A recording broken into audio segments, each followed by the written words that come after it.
তার মধ্যে লবণ দাও, হালকা চিনি দাও, তেল দাও, পানি দাও, পরিমাণ মতো পানি দিয়ে মেখে ডো বানাও। ডো বানিয়ে 5 মিনিট রেখে দাও। মোগলাই বানাও, মোগলাই বানাও, ঘরের মধ্যে নিজেই বানাও। মোগলাই বানাও, মোগলাই বানাও, মোগলাই বানিয়ে মোগলাই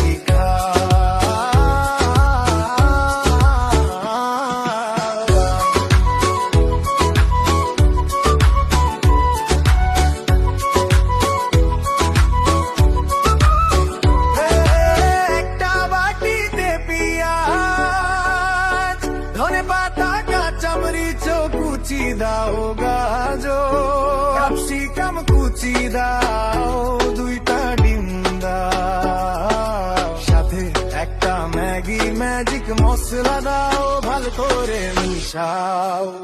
এখন ডো দিয়ে একটা রুটি বানাও, সেই রুটিতে ডিমের মিশ্রণটা দাও, মোগলাইয়ের সেই